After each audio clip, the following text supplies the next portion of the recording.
Hello all, welcome to IAC.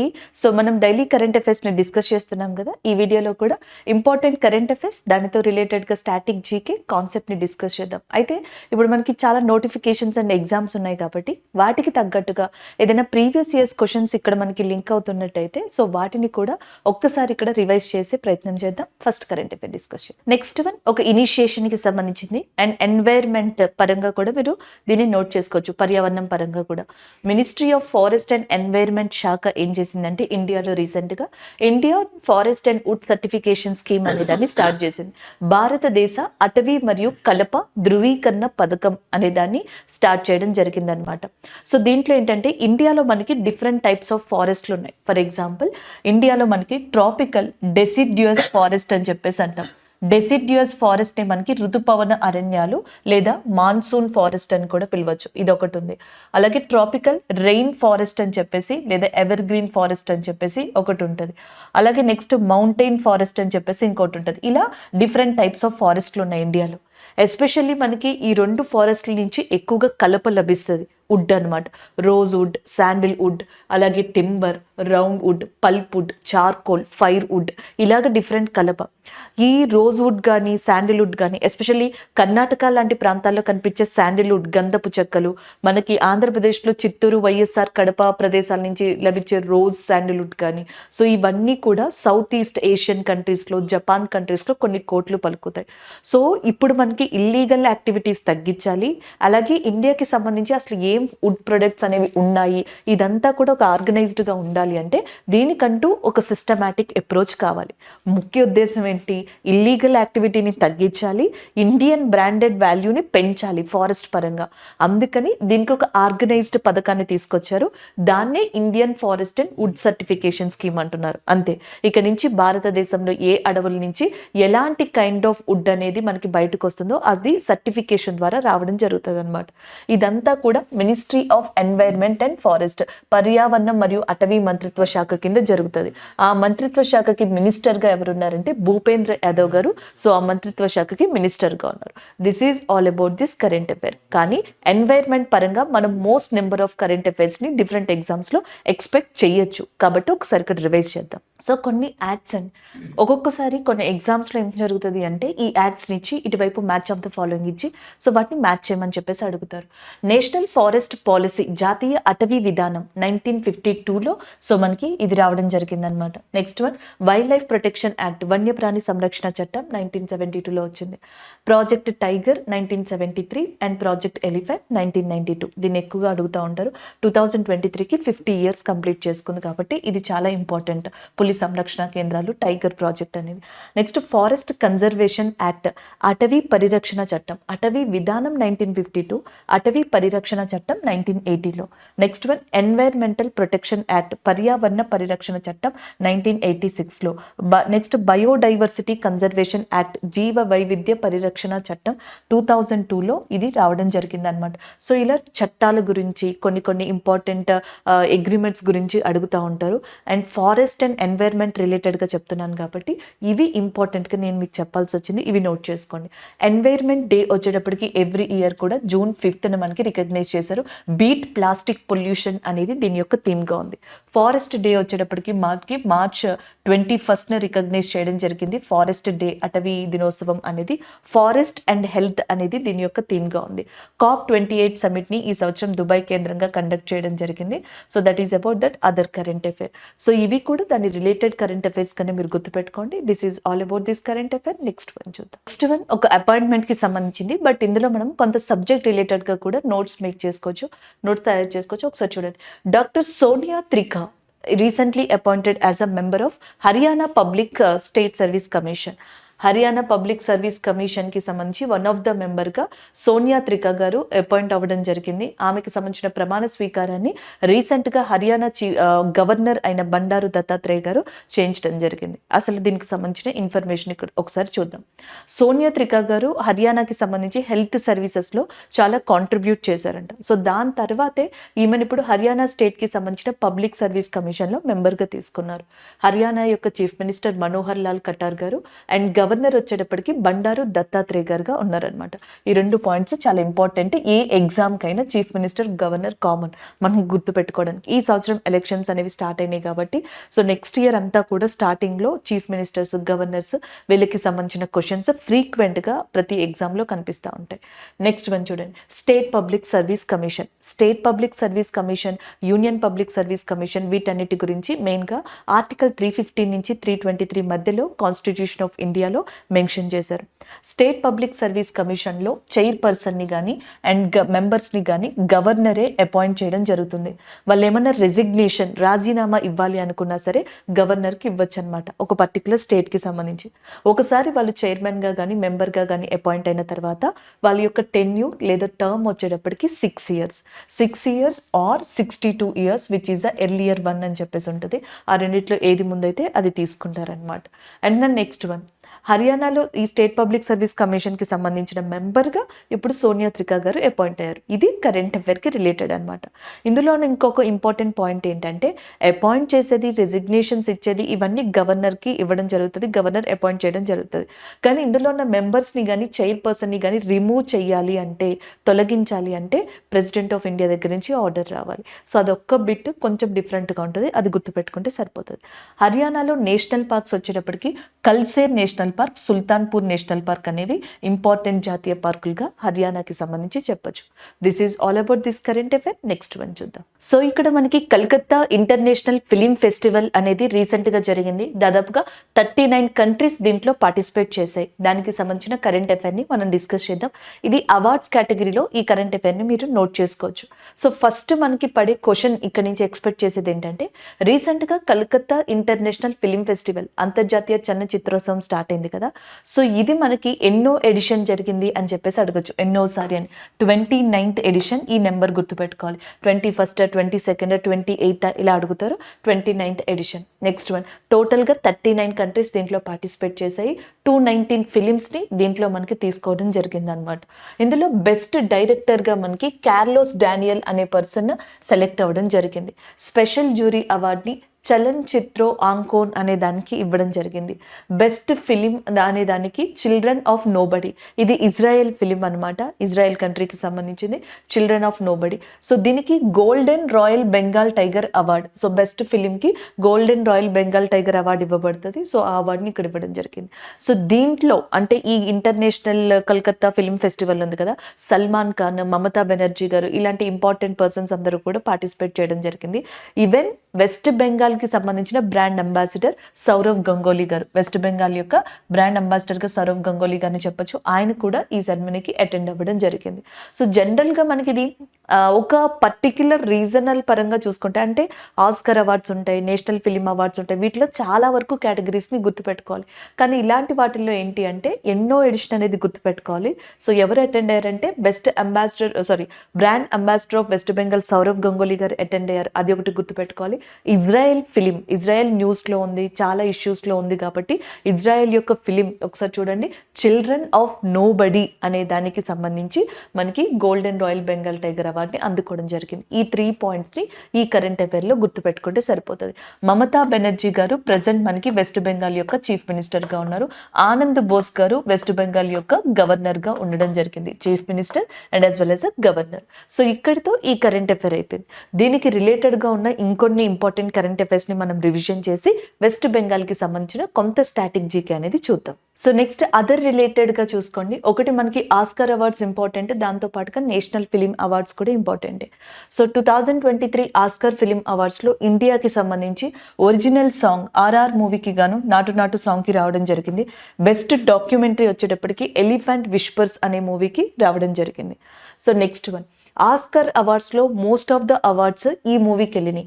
Everything everywhere all at once, యాక్చువల్గా best film కూడా ఇదే, best film Oscar award పొందింది everything everywhere all at once. So ఈ మూవీకి చాలా awards వచ్చాయి. ఫర్ ఎగ్జాంపుల్ ఈ మూవీలో యాక్ట్ చేసిన యాక్ట్రెస్ ఎవరైతే ఉన్నారో మిషెల్ యో, సో మిషెల్ యోకి బెస్ట్ యాక్ట్రెస్ అవార్డు వచ్చింది. Oscar best actress award 2023 Michelle యోకి రావడం జరిగింది. అలాగే ద వేల్స్ అనే మూవీలో యాక్ట్ చేసిన ఫ్రేజర్ ఎవరైతే ఉన్నారో బ్రాండన్ ఫ్రేజర్, సో ఈయనకు వచ్చేటప్పటికి బెస్ట్ యాక్టర్ అవార్డు అనేది ఆస్కార్ అవార్డు రావడం జరిగింది. బెస్ట్ బెస్ట్ డైరెక్టర్ వచ్చేటప్పటికి క్వాన్.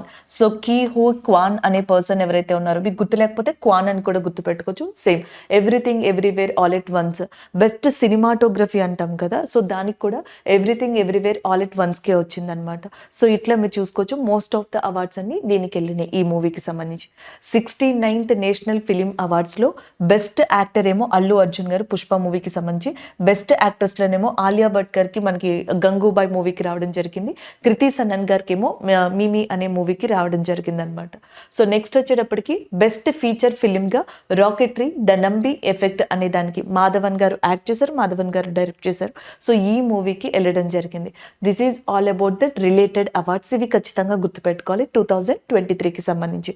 ఆస్కార్ అవార్డ్స్ అలాగే నేషనల్ ఫిలిం అవార్డ్స్ రీసెంట్గా వచ్చినవి అయితే మనకి కరెంట్ అఫైర్స్ రీసెంట్ దాంట్లో ఈ నేషనల్ ఫిలిం అవార్డ్స్ అనేవి ఇంపార్టెంట్గా చెప్పడం జరుగుతుంది. And the next one west Bengal వచ్చేటప్పటికి జల్దపారా అనే నేషనల్ పార్క్, సుందర్బన్స్ అనే నేషనల్ పార్క్, బక్సా అనేది నేషనల్ పార్క్, టైగర్ రిజర్వ్ పులి సంరక్షణ కేంద్రం కూడా. అంతేకాకుండా ఒక ఇంటర్నేషనల్ ట్రాన్స్ బౌండరీ ప్రాంతంగా కూడా చెప్పొచ్చు. అంటే బక్సా టైగర్ రిజర్వ్ ఇది అనుకోండి, ఇదంతా వెస్ట్ బెంగాల్, ఇక్కడ భూటాన్ ఆనుకుని ఉంటుంది అనమాట. సో అందుకని ఇంటర్నేషనల్ ట్రాన్స్ బౌండరీ ఏరియా దగ్గర ఉన్న నేషనల్ పార్క్గా కూడా దీన్ని చెప్పొచ్చు. Raniganj wild life sanctuary, Raniganj wild life sanctuary, Raniganj బొగ్గు గనులు, కోల్ మైన్స్, ఇవన్నీ west Bengal. Baksa tiger reserve, Baksa national park west Bengal. Sundarbans biosphere, Sundarbans national park west Bengal. Jaldapara ఇది కూడా అంతే. అలాగే ఇండియాలో first GI tag geographical indication లేదా భౌగోళిక గుర్తింపు పొందింది డార్జిలింగ్ టీగా చెప్తాం, ఇది కూడా మనకి వెస్ట్ బెంగాల్లో ఉంది. డార్జిలింగ్ మౌంటైన్స్ అనేవి వెస్ట్ బెంగాల్లో చాలా ఫేమస్గా చెప్పొచ్చు అనమాట.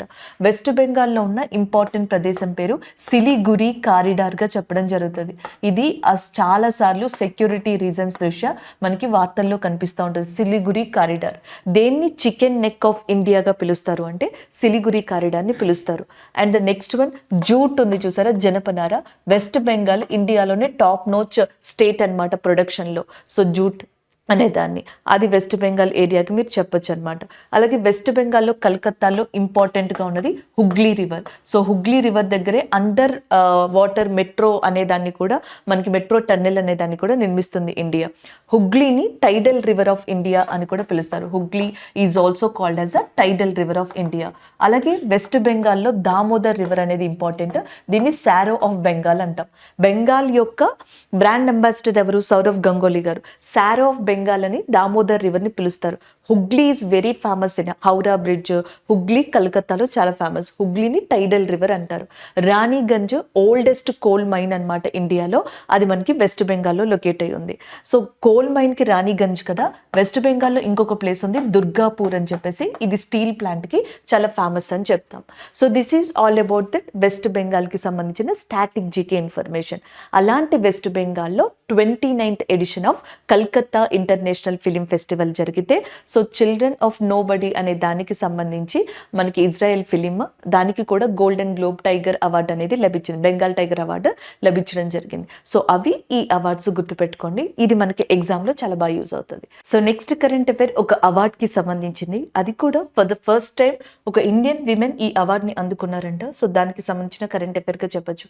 సో ఆమె పేరు సఫీనా హుసేన్. సో సఫీనా హుసేన్ గారు ఫస్ట్ ఇండియన్ విమెన్ వైస్ అనే ఒక ప్రైజ్ని అందుకోవడంలో. ఈ వైజ్ అనే ప్రైజ్ ఎడ్యుకేషన్ రిలేటెడ్గా ఇవ్వడం జరుగుతుంది అనమాట. సో మనకి world innovation summit for education అనేది ఎవ్రీ ఇయర్ జరుగుతూ ఉంటుంది. సో ఈసారి 11th ఎడిషన్ 11వసారి world innovation summit for education అనేది ఖతార్లోని దోహా ప్రాంతంలో జరిగింది. అక్కడ ఈ వైస్ ప్రైజ్ అనే దాన్ని అనౌన్స్ చేశారు. ఎడ్యుకేషన్కి సంబంధించి ప్రపంచవ్యాప్తంగా ఎవరైతే ఎక్కువగా కాంట్రిబ్యూట్ చేస్తారో అందులో ది బెస్ట్ పర్సన్స్కి ఈ అవార్డు ఇస్తారు. అలా ఇండియన్ విమెన్కి ఫస్ట్ టైం ఈ అవార్డు రావడం అనేది ఫస్ట్ టైం అంట. సఫీనా హుసేన్ గారికి వచ్చింది ఇది. క్యాష్ ప్రైజ్ వచ్చేటప్పటికి $5 lakh, $5 లక్షల క్యాష్ ప్రైజ్గా ఇవ్వడం జరుగుతుంది. ఇంతకీ ఈమె చేసిన కాంట్రిబ్యూషన్ ఏంటి? ప్రతి సంవత్సరం కూడా చాలా మంది ఎవరైతే మనకి స్కూల్స్ నుంచి పాస్ అవుట్ అయ్యి వెళ్తూ ఉంటారో, సో వాళ్ళు గ్రాడ్యుయేషన్ కానీ ఇంటర్మీడియట్ కానీ ఇలాంటివి చదవడం అనేది కంప్లీట్గా మానేస్తూ ఉంటారు, డ్రాప్ అవుట్. దీనికి మ్యారేజ్ కావచ్చు, ఫినాన్షియల్ అండ్ సెక్యూరిటీ ఇష్యూస్ ఇలాంటివి చాలా ఉంటాయి. ఈమె యొక్క ఒక ఫౌండేషన్ ఉందన్నమాట, సఫీనా హుసేన్ గారి యొక్క ఫౌండేషన్, ఎడ్యుకేట్ గర్ల్స్ అనేది ఈమె యొక్క ఫౌండేషన్ పేరు. ఎన్జిఓ పేరు. ఈ ఎడ్యుకేట్ గర్ల్స్ అనే ఫౌండేషన్ ద్వారా ఈమె స్కూల్ నుంచి పాస్ అవుట్ అయిన దాదాపుగా 1.4 మిలియన్ అమ్మాయిలని అండ్ ఎడ్యుకేషన్ వైపుగా నడిపించారు. వాళ్ళని తిరిగి మళ్ళీ ఇంటర్మీడియట్ కావచ్చు, గ్రాడ్యుయేషన్ వైపుగా వాళ్ళని ఫోకస్ చేయడంలో ఈ ఫౌండేషన్ సహాయపడింది. ఇలాంటి కాంట్రిబ్యూట్ చేసిన సఫీనా హుస్సేన్ గారికి వైజ్ అనే అవార్డుని $5 lakhs క్యాష్ ప్రైజ్తో ఇవ్వడం జరిగింది. దానికి సంబంధించిన కరెంట్ అఫైర్ ఇది. నేషనల్ ఎడ్యుకేషన్ డే వచ్చేటప్పటికి November 11th ఎవ్రీ ఇయర్ కూడా మనం సెలబ్రేట్ చేసుకుంటాం. The first education minister of India Maulana Abul Kalam Azad గారు, ఆయన యొక్క జ్ఞాపకార్థంగా November 11th అనే దాన్ని నేషనల్ ఎడ్యుకేషన్ డేగా మనం తీసుకున్నాం. ప్రజెంట్ ఎడ్యుకేషన్ మినిస్టర్గా ధర్మేంద్ర ప్రధాన్ గారు మనకున్నారు. This is all about this current affair. Next one చూద్దాం. ఇక్కడ కరెంట్ అఫైర్ ఒక స్టేట్ రిలేటెడ్ గా చెప్పొచ్చు, బట్ మనకి ఎగ్జామ్ పాయింట్ ఆఫ్ వ్యూలో దీని నుంచి వచ్చే స్టాటిక్ జీకే క్వశ్చన్స్ చాలా యూజ్ అవుతాయి. సో ఇక్కడ చూడండి, రీసెంట్గా పంజాబ్ గవర్నమెంట్ తుహాదే ద్వారా స్కీమ్ అనే దాన్ని అనౌన్స్ చేసింది. సో తుహాదే ద్వారా స్కీమ్ ఎవరు అనౌన్స్ చేశారు అంటే స్టేట్ గుర్తుపెట్టుకోండి, పంజాబ్. సో దీంట్లో ఏంటి అంటే జనరల్గా Punjab chief minister Bhagwant Mann, chief minister అయిన భగవంత్ మాన్ ఎవరైతే ఉన్నారో ఆయన ఏం చేశారంటే పంజాబ్ స్టేట్లో ఉన్న different kind of services, government ఇచ్చే సర్వీసెస్ లైక్ మీరు ఇక్కడ చూడొచ్చు, birth certificate, income certificate, caste certificate, death certificate, marriage certificate, ఇట్లాంటి సర్వీసెస్ ఉంటాయి. సో జనరల్గా ఈ సర్టిఫికెట్స్ తీసుకోవాలి అంటే మనం గవర్నమెంట్ ఆఫీస్ని అప్రోచ్ అవ్వాల్సి ఉంటుంది. ఆన్లైన్ త్రూ దట్ కొన్ని సర్వీసెస్ని మనం పొందొచ్చు. అలా అయితే సో ఇప్పుడు ఈ రెండూ కాకుండా గవర్నమెంట్ సర్వీస్ని నేరుగా మన ఇంటి దగ్గరకు వచ్చేలాగా, డోర్ స్టెప్స్కి ప్రొవైడ్ చేసేలాగా ఒక 43 సర్వీసెస్ని చూస్ చేసుకొని ఆ 43 సర్వీసెస్ని నేరుగా ఇంటి వద్దనే ఇప్పించేలాగా తుహాదే ద్వారా పథకం అనేదాన్ని పంజాబ్ గవర్నమెంట్ స్టార్ట్ చేసింది. అదే ఈ కరెంట్ అఫైర్. సో పంజాబ్ యొక్క chief minister Bhagwant Mann and Punjab యొక్క గవర్నర్ బన్వరీలాల్ పురోహిత్. రీసెంట్గా పంజాబ్ మనకి ఇంకొక ఇంపార్టెంట్ కరెంట్ అఫైర్ వల్ల న్యూస్లో ఉంది. టాంటలం అనే ఒక మెటల్ ఏదైతే ఉంటుందో, మినరల్, ఖనిజం, టాంటలం అని చెప్పేసి దాన్ని పంజాబ్లో అత్యధికంగా కనుగొన్నారంట రీసెంట్గా. దాని యొక్క పరమాణు సంఖ్య, అటామిక్ నెంబర్ వచ్చేటప్పటికి మనకి దట్ ఈస్ 73గా ఉంది అని చెప్పేసి అంటున్నారు. ఈ టాంటలంని ఎక్కువగా ఎలక్ట్రానిక్స్ విభాగంలో మ్యానుఫ్యాక్చర్ చేయడానికి, ఎస్పెషల్లీ మనకి సెమీ కండక్టర్స్ అని చెప్పేసి అంటాం కదా, ఈ సెమీ కండక్టర్స్లో యూజ్ చేయడానికి ఇది బాగా యూజ్ అవుతుందంట. దీన్ని అధిక సంఖ్యలో పంజాబ్లో కనుగొనడం జరిగింది. ఇది కూడా పంజాబ్కి సంబంధించిన రీసెంట్ కరెంట్ అఫైర్. ఇక పంజాబ్ స్టాటిక్ జీకే విషయానికి వస్తే ఒకసారి ప్రీవియస్ ఇయర్స్ క్వశ్చన్స్ ఉన్నాయి అండ్ స్టాటిక్ జీకే అని కూడా చెప్పొచ్చు అనమాట. సో పంజాబ్లో అనగానే మనకి వెంటనే గుర్తొచ్చేది గోల్డెన్ టెంపుల్. సిక్ యొక్క గోల్డెన్ టెంపుల్ అనేది మనకి గుర్తొస్తూ ఉంటుంది. అది అమృత్సర్లో ఉంది. కొన్ని ఎగ్జామ్స్లో అమృత్సర్ ఏ నది ఒడ్డున ఉంది అని చెప్పేసి క్వశ్చన్స్ ఉన్నాయి. Amritsar is located on which river అని చెప్పేసి, which bank river, Ravi river, Ravi నది ఒడ్డున ఇది లొకేట్ అయ్యి ఉందన్నమాట. And the next one Jallian Walabagh. మనందరికీ తెలిసిన భారతదేశ చరిత్రలోనే ఒక ఇంపార్టెంట్ నేపథ్యం ఉన్న ఘటన ఇది. జలియన్ వాలాబాగ్ ఉదాంతం అంటాం. కొన్నిసార్లు దీన్ని డేట్ అడుగుతారు, ఇయర్ అడగరు, డేట్ అడుగుతున్నారు ఎగ్జామ్లో. 13th April 1919. సో మనకి జనరల్ ఓడయ్యర్ బ్రిటిష్ ఆఫీసర్ యొక్క నేతృత్వంలో చాలా మంది ఇండియన్స్ ఫైరింగ్ వల్ల చనిపోవడం జరిగింది. ఇది అమృత్సర్లోనే జరిగింది, పంజాబ్లో. జలియన్ వాలాబాగ్ ఘటనగా చెప్తారు. నెక్స్ట్ వన్ పంజాబ్లోని కపూర్తలా అనే ప్రాంతం రైల్ కోచ్ ఫ్యాక్టరీ మ్యానుఫ్యాక్చరింగ్కి చాలా ఇంపార్టెంట్. మీకు రైల్వేస్ ఎగ్జామ్స్లో ఇవి అడుగుతూ ఉంటారు. ఇంటిగ్రల్ కోచ్ ఫ్యాక్టరీ పెరంబూర్లో ఒకటి ఉందన్నమాట. డీజిల్ లోకోమోటివ్ ఇట్లాంటివి అడుగుతూ ఉంటారు. సో మనకి కపూర్తలాలో రైల్ కోచ్ ఫ్యాక్టరీ ఏదైతే ఉందో మ్యానుఫ్యాక్చరింగ్ కంపెనీ, అది అక్కడ లొకేట్ అయింది, government of India. Next one పంజాబ్లోని పటియాలాలో రైల్వేకి సంబంధించిన లోకోమోటివ్ వర్క్స్ అనేవి ఫేమస్. పటియాలా లోకోమోటివ్ వర్క్స్కి, కపూర్తలా రైల్ కోచింగ్ ఫ్యాక్టరీకి ఫేమస్. ఇది రైల్వేస్లో ఎక్కువగా అడిగే క్వశ్చన్స్ అనమాట పంజాబ్ ప్రాంతం నుంచి. అండ్ నార్మల్గా ఎస్ఎస్సి లాంటి వాటిలో, ఐబీ లాంటి వాటిలో ఇలాంటి క్వశ్చన్స్ని అడిగే ఛాన్సెస్ ఉంటాయి. ఇక జలియన్ వాలాబాగ్ అనేది గ్రూప్స్కి చాలా ఇంపార్టెంట్గా పెట్టిన పేరుగా కూడా చెప్పడం జరుగుతుంది. సో ఇది ఓవరాల్గా మనం గుర్తుపెట్టుకోవాల్సిన మెయిన్ అంశాలండి. సో ఇది జీకే పరంగా గుర్తుపెట్టుకోండి అండ్ రిలేటెడ్ కరెంట్ అఫైర్ పరంగా గుర్తుపెట్టుకోండి. అండ్ ద నెక్స్ట్ వచ్చేటప్పటికి మనకి ఇది present current affair. This is all about Punjab ఏరియాగా చెప్పొచ్చు అనమాట. Even Punjab is very famous for that rivers, నదులకి చాలా ఫేమస్ అని చెప్పొచ్చు. అలాగే నెక్స్ట్ వచ్చేటప్పటికి మనకి బోర్డర్ ఏరియా, పాకిస్తాన్తో బోర్డర్ని షేర్ చేసుకుంటున్న వన్ ఆఫ్ ద స్టేట్గా పంజాబ్ని చెప్పొచ్చు అనమాట. పంజాబ్కి పాకిస్తాన్కి మధ్యలో సిక్ టెంపుల్ కోసం అని చెప్పేసి కర్తార్పూర్ కారిడార్ అనే దాన్ని కూడా గవర్నమెంట్ ఆఫ్ ఇండియా ఏర్పాటు చేయడం జరిగింది. కర్తార్పూర్ కారిడార్ అని చెప్పేసి ఒక ఇంపార్టెంట్ ప్లేస్ అనమాట. అది పంజాబ్కి పాకిస్తాన్కి మధ్యలో లొకేట్ అయ్యింది. This is all about this current affair. Next one చూద్దాం. సో నెక్స్ట్ కరెంట్ అఫైర్ డేకి సంబంధించింది. నేషనల్ ఎనర్జీ కన్జర్వేషన్ డే, జాతీయ ఇంధన పరిరక్షణ దినోత్సవానికి సంబంధించిన కరెంట్ అఫైర్గా దీన్ని చెప్పొచ్చు. మనకి 14th డిసెంబర్ ఎవ్రీ ఇయర్ కూడా 14th డిసెంబర్న జాతీయ ఇంధన పరిరక్షణ దినోత్సవం జరుపుకునేలాగా గవర్నమెంట్ ఆఫ్ ఇండియా దీన్ని డిజైన్ చేసిందనమాట. సో యాక్చువల్గా దీనికి థీమ్ అనేది ఇంకా రిలీజ్ కాలేదండి. థీమ్ లేదు, ఇది థీమ్ కాదు, ఇది వృత్తాంతం కాదు, ఇంకా రిలీజ్ కాలేదు. కాకపోతే ఈ డేని పురస్కరించుకొని మనకి president of India Droupadi Murmu గారు ఎవరైతే ఉన్నారో ఆమె ఒక పోర్టల్ని రిలీజ్ చేశారు. ఎలక్ట్రానిక్ వెహికల్ యాత్రా పోర్టల్ అని చెప్పేసి ఒక పోర్టల్ని కూడా ఆమె లాంచ్ చేయడం జరిగింది. సో క్వశ్చన్ ఎలా పడచ్చు అంటే, on the occasion of national energy conservation day and electronic vehicle యాత్రా portal inaugurated by or released by prime minister of India, president of India, ministry of electronics and information. So ఇట్లా అడిగే chances ఉంటే president of India దాన్ని inaugurate చేశారు. So అయిపోయింది. Next one. So మనకి energy అంటే present ఇది ఒక మంచి డిబేటబుల్ టాపిక్, ఇంపార్టెంట్ టాపిక్గా మారింది. ఎనర్జీ లేదా మనకి ఏదైతే శక్తి వనరులు, ఇంధన వనరులు ఉంటాయో ఇవి రెండు రకాలుగా ఉంటాయి. Renewable energy, non renewable energy, పునరుత్పాదించదగినవి అండ్ పునరుత్పాదించలేనివి అని చెప్పి. సో మనకి పునరుత్పత్తి చేసే వాటిల్లోనేమో solar energy, wind energy, hydro energy, tidal energy, geothermal, biomass లాంటివి ఉంటాయన్నమాట. ఇంకా పునరుత్పత్తి చేయించినటువంటివి మనం ఇంకా చేయలేము, లేకపోతే చాలా సంవత్సరాలు పడుతుంది, నెంబర్ ఆఫ్ టైం పడుతుంది, ఇయర్స్ అనే దాంట్లో ఫాజిల్ ఫ్యూయల్స్, కోల్, న్యూక్లియర్, లేకపోతే క్రూడ్ ఆయిల్, ఇలాంటివన్నీ కూడా దీంట్లో ఉంటాయి. And next global biofuel alliance అనేది దీనికి రిలేటెడ్గా ఉన్న కరెంట్ అఫైర్గా చెప్పొచ్చు. గ్లోబల్ బయోఫ్యూయల్ ఎలియన్స్ అనేది G20 యొక్క అవుట్కమ్. G20 సమావేశం ఎక్కడ జరిగిందనే క్వశ్చన్స్ ఇంకా ఆపేస్తున్నారు. G20 నుంచి వచ్చే అవుట్కమ్స్ని అడుగుతున్నారనమాట. ఈ సంవత్సరం మీటింగ్లో చాలా అవుట్కమ్స్ వచ్చాయి, చాలా రిజల్ట్స్ వచ్చాయి. దాంట్లో one of the important thing, India global biofuel alliance అనేది స్టార్ట్ చేయబోతుంది. సో దీంట్లో ఇండియాకి సహకారంగా USA, బ్రెజిల్ కూడా ఉండబోతున్నాయి. అది ఒక ఇంపార్టెంట్ బిట్గా గుర్తుపెట్టుకోవచ్చు. This is all about National Energy Conservation Day. So next current affair economy related, banking related. So ఇట్లా చెప్పచ్చు. ఈవెన్ విమెన్ ఎంపవర్మెంట్కి సంబంధించింది కూడా. నారీ శక్తి సేవింగ్స్ అకౌంట్ అనే దాన్ని రీసెంట్గా బ్యాంక్ ఆఫ్ ఇండియా అనే బ్యాంక్ ఇనాగ్రేట్ చేయడం జరిగింది, స్టార్ట్ చేయడం జరిగింది. దానికి సంబంధించిన కరెంట్ అఫైర్ ఇది. సో నారీ శక్తి సేవింగ్స్ బ్యాంక్ అకౌంట్ వచ్చేటప్పటికి మీరు ఇక్కడ చూడొచ్చు, అబవ్ 18 years ఏజ్ ఉన్న ఫీమేల్ క్యాండిడేట్స్ ఎవరైతే ఉంటారో, ఫీమేల్స్ ఎవరైతే ఉంటారో వాళ్ళకి ఈ ఫెసిలిటీ ఇస్తారనమాట. 18 years 18 సంవత్సరాలు పైబడిన అమ్మాయిలు కానీ మహిళలు కానీ ఎవరైతే ఉన్నారో వీళ్ళందరూ కూడా బ్యాంక్ ఆఫ్ ఇండియాలో ఫ్రీగా అకౌంట్ని ఓపెన్ చేసుకోవచ్చు. అకౌంట్ ఓపెన్ చేసుకున్న తర్వాత బ్యాంక్ ఆఫ్ ఇండియా ఆ అకౌంట్లో 10 రూపీస్ని తన తరపున సోషల్ కాంట్రిబ్యూషన్గా ఆ అకౌంట్లో ఫండ్ చేయడం జరుగుతుంది అనమాట. ప్రతి అకౌంట్లో కూడా ఓపెన్ చేసిన దాంట్లో నారీ శక్తి సేవింగ్స్ అకౌంట్ కింద. అది దీనికి సంబంధించిన ఇన్ఫర్మేషన్. అండ్ బ్యాంక్ ఆఫ్ ఇండియాకి సంబంధించి రజనీష్ గారు ఎవరైతే ఉన్నారో ఆయన MD అండ్ CEOగా ఉన్నారు. హెడ్ క్వార్టర్స్ వచ్చేటప్పటికి ముంబైలో లొకేట్ అయ్యి ఉంది. అండ్ నెక్స్ట్ విమెన్స్ విషయానికి వస్తే మనం గుర్తుపెట్టుకోవాల్సిన important days. National women's day, జాతీయ మహిళా దినోత్సవం 13th ఫిబ్రవరిని సెలబ్రేట్ చేసుకుంటారు. సరోజినీ నాయుడు గారి యొక్క జ్ఞాపకార్థంగా ఈ డేని గవర్నమెంట్ ఆఫ్ ఇండియా రికగ్నైజ్ చేసింది. సరోజినీ నాయుడు గారు ఇండియాలోనే ఫస్ట్ ఫీమేల్ గవర్నర్గా వర్క్ చేశారు. అప్పట్లో మనకి యునైటెడ్ ప్రావిన్సీ అని చెప్పేసి ఉండేది, UP ఉత్తరప్రదేశ్, దానికి చేయడం జరిగింది.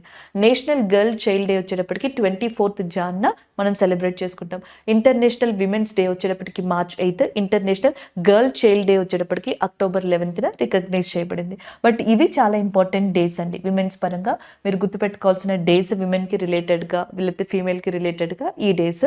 సో వీళ్ళకి రిలేటెడ్గా నారీ శక్తి సేవింగ్స్ అకౌంట్, ఈవెన్ నారీ శక్తి వందన్ అభియాన్ అనే విమెన్ రిజర్వేషన్ బిల్ ఏదైతే ఉందో పార్లమెంట్కి సంబంధించి, అది ఈ సంవత్సరం సక్సెస్ఫుల్గా పార్లమెంట్ పాస్ చేయగలిగింది. నారీ శక్తి వందన్ అభియాన్ బిల్, నారీ శక్తి సేవింగ్స్ అకౌంట్, అలాగే విమెన్కి సంబంధించిన ఇన్ఫర్మేషన్ ఒక చోట నోట్స్ చేసి పెట్టుకోండి. సో మీకు జోనర్ పరంగా చదువుకోవడానికి చాలా బాగుంటుంది.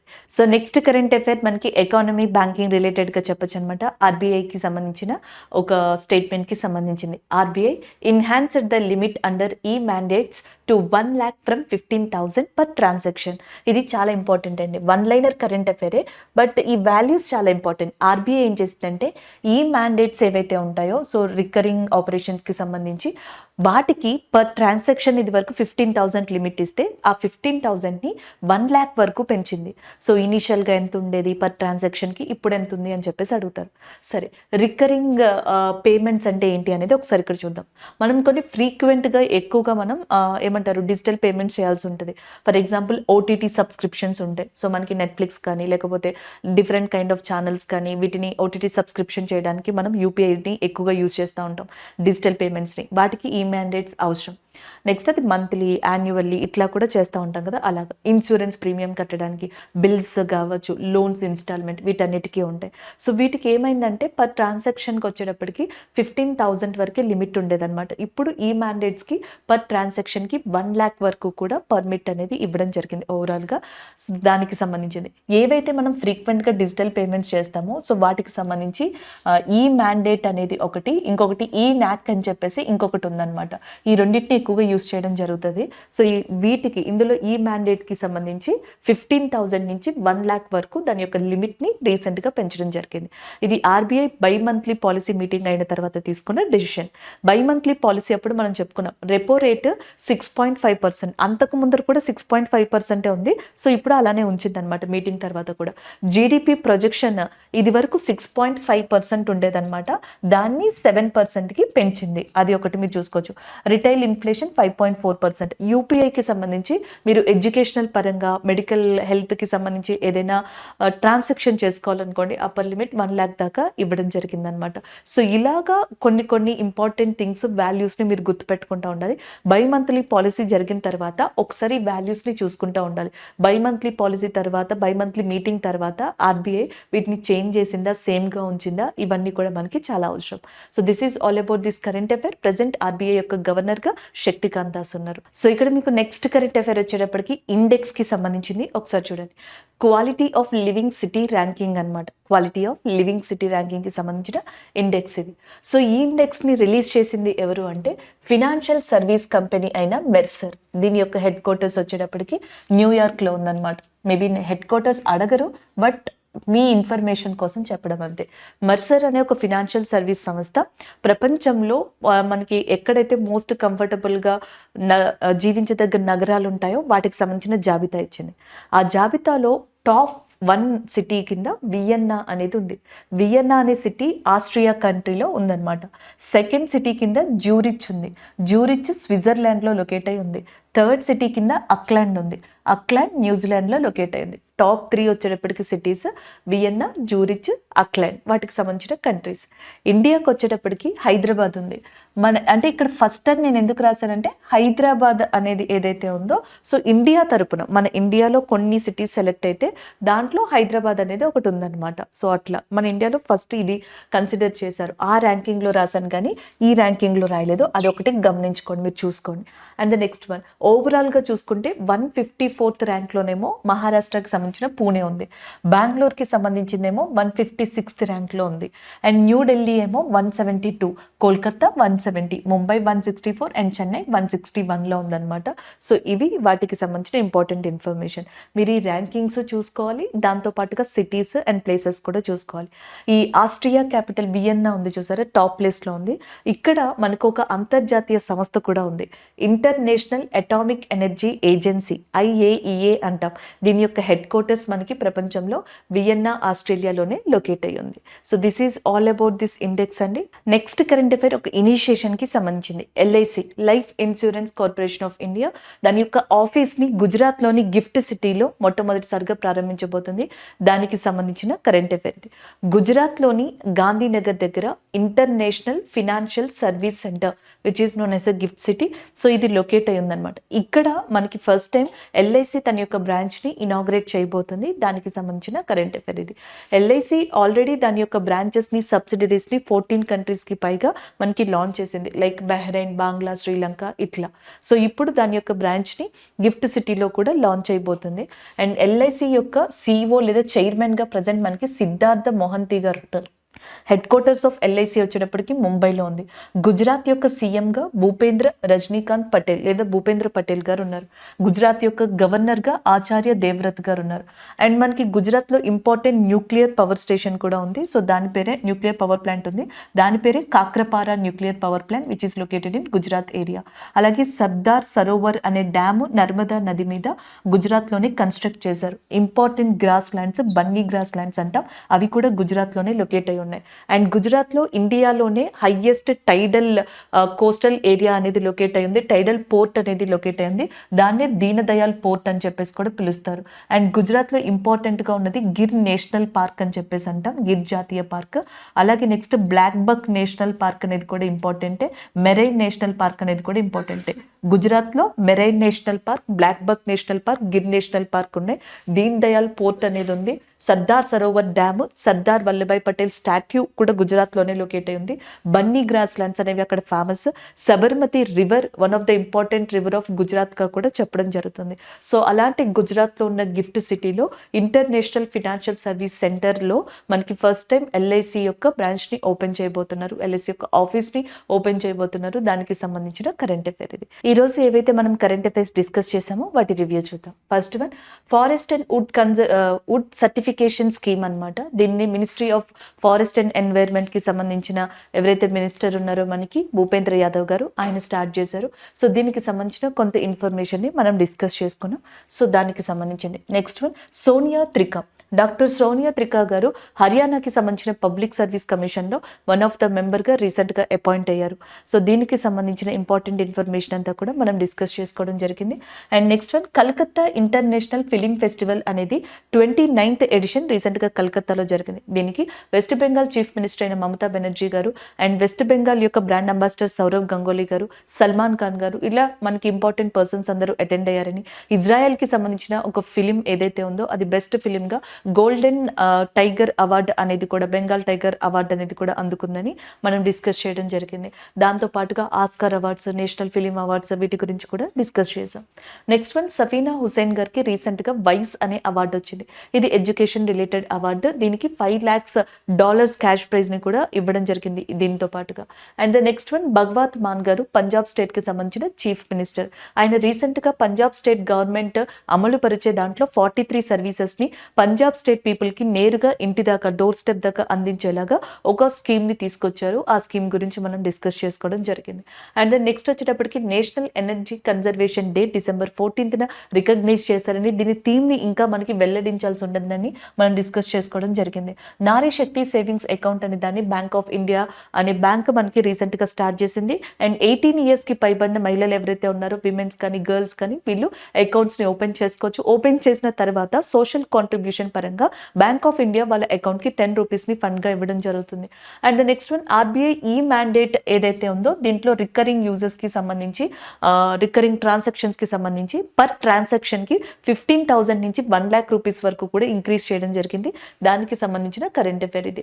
నెక్స్ట్ వచ్చేటప్పటికి క్వాలిటీ లివింగ్ సిటీ ర్యాంకింగ్లో హైదరాబాద్ అనేది ఇండియాలోనే టాప్ సిటీగా ఉంది.